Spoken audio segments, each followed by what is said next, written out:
আসসালামু আলাইকুম। আমি মোহাম্মদ রেজাল হলাদার আপনাদের সাথে আছি। সুপ্রিয় দর্শক, ঈদের আগে দৈনিক রেমিটেন্স আসছে ১,৫০০ কোটি টাকা। আসলে এই রেমিটেন্স আসা অর্থনীতি বাংলাদেশের এখন বর্তমান যে অর্থনীতিকে একটু সচল করে রাখছে। কারণ আপনারা জানেন যে ২০২৪ সালে ছাত্র জনতার গণ অভ্যুত্থানে যখন এই দেশে একটা জনবিপ্লব ঘটে, সেই বিপ্লবে একটা সরকারের পতন হয়। কিন্তু যে কোনো দেশের একটা সরকার পতন হওয়ার পর ওই দেশের অর্থনীতি একটা ভঙ্গুর হয়ে যায়। যেহেতু ১৭ বছর ধরে জোর করে তারা ক্ষমতায় ছিল, জোর করে বলতে একচেটিয়াভাবে আর কি ছিল। কিন্তু একচেটিয়া থাকলে অনেক কিন্তু লাভ আছে। লাভ কি? লাভটা আগে বলি। দেশে কিন্তু অনেক কাজ হয়, মানে এটা কিন্তু লাভ, কারণ বিপুল পরিমাণ কাজ হয়েছে, এটা বাস্তব। এবং সবচেয়ে ক্ষতি হয়েছে, সবচেয়ে অর্থনৈতিক দিয়ে অনেক ক্ষতি হয়েছে। কীভাবে ক্ষতি হয়েছে? হাজার হাজার কোটি টাকা লুটপাট হয়েছে, এইটা হয়েছে ক্ষতি। এখন দেখেন, ১৭ বছর যে কোনো সরকারি যদি ক্ষমতায় থাকে, দেশটা উন্নত হবেই, এটা কিন্তু বাস্তব। কিন্তু এই ১৭ বছর ধরে যদি কোনো সরকার এককভাবে থাকতে চায়, স্বৈরাচারীটা যদি তিনি বাড়িয়ে দেয়, তাহলে ক্ষতি হয় কি? মানে নেতা খাতারা তারা হাজার হাজার কোটি টাকা লোপাট করার চেষ্টা করে, যেটা ঘটেছিল বিগত ১৭ বছরে, আপনারা জানেন।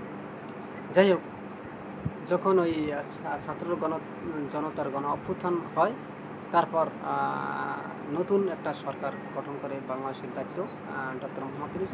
তিনি দায়িত্ব গ্রহণ করার পরেই রেমিটেন্স হুড় করে রেমিটেন্স আসতে থাকে। বাংলাদেশের অর্থনীতির চাকা মানে সচল করার একটা প্রধান মানে একটা হাতিয়ার হয়ে ওঠে এই রেমিটেন্স। এই রেমিটেন্স কারা পাঠায়?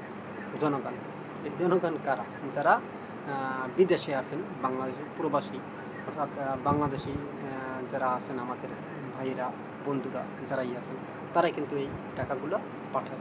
যাই হোক, ঈদের আগে মানে দৈনিক রেমিটেন্স আসে ১,৫০০ কোটি টাকা। বুঝছেন? দৈনিক যদি ১,৫০০ কোটি টাকা আসে, তাহলে মাসে কত হাজার কোটি টাকা আসে?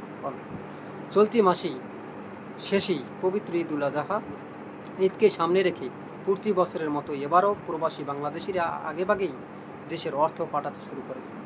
ফলে মে মাস জুড়ে রেমিটেন্স প্রবাহ ইতিবাচক ধারা দেখা যাচ্ছে। বিশেষ করে কোরবানির পশু কেনাকাটা সহ ঈদের বাড়িতে খরচ মেটাতে প্রবাসীরা পরিবার পরিজনের কাছে বেশি বেশি অর্থ পাঠাচ্ছে।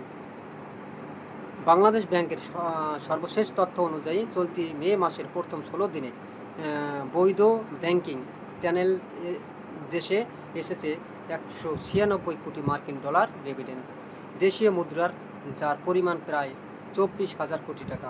প্রতি ডলার ১২২ টাকা ৭৫ পয়সা দরে। সেই হিসাবে চলতি মাসে প্রতিদিন গড়ে দেশে আসছে ১,৫০০ কোটি টাকার বেশি রেমিটেন্স। রোববার ১৭ মে বাংলাদেশ ব্যাংকের প্রকাশিত প্রতিবেদনে এ তথ্য জানানো হয়। কেন্দ্রীয় ব্যাংকের তথ্যমতে চলতি ২০২৫-২০২৬ অর্থবছরের জুলাই থেকে ১৬ মে পর্যন্ত দেশে মোট রেমিটেন্স এসেছে ৩,১২৯ কোটি ১৬ লাখ মার্কিন ডলার।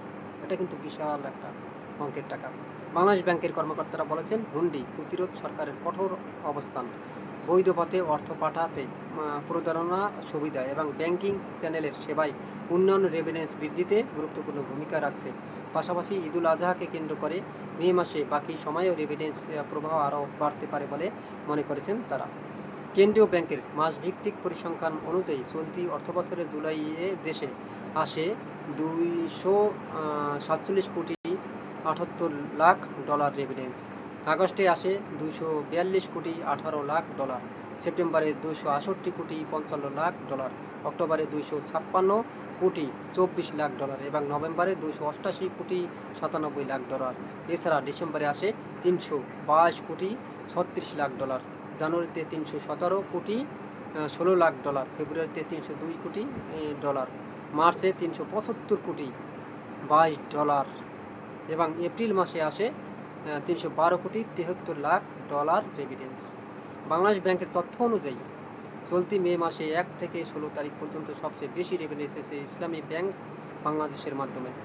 ব্যাংকটির মাধ্যমে এসেছে ৩৫ কোটি $62 লাখ। এরপর রয়েছে ব্র্যাক ব্যাংক 23 কোটি 81 লাখ ডলার, বাংলাদেশ কৃষি ব্যাংক 23 কোটি 27 লাখ ডলার, ট্রাস্ট ব্যাংক 18 কোটি 53 লাখ ডলার এবং অগ্রণী ব্যাংক হয়েছে 16 কোটি 34 লাখ ডলার রেমিটেন্স এনেছে।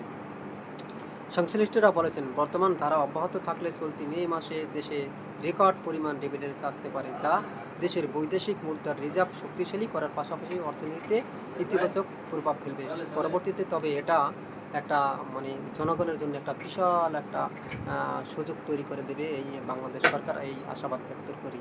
তবে এইভাবে যদি রেমিটেন্স পাঠাতেই থাকে তাহলে বাংলাদেশের কিন্তু অর্থনীতির চাকা আসলে ভালোভাবেই ঘুরবে এবং বর্তমানে যে ভঙ্গুর অবস্থা আছে বাংলাদেশটা আপনারা জানেন, সেটা কিন্তু আসলে আস্তে আস্তে দিন দিন একটা পরিবর্তনের হাওয়া বয়ে যাবে। সুপ্রিয় দর্শক, আপনারা কি মনে করেন? আসলে আপনারা যারা বিদেশে আছেন তাদের উদ্দেশ্যে একটা কথা বলি, অবশ্যই আপনারা বৈধ পথে বাংলাদেশে টাকা পাঠানোর চেষ্টা করবেন। এতে আপনার পরিবার, আপনার দেশ অনেক ভালো থাকার মানে চেষ্টা করবে।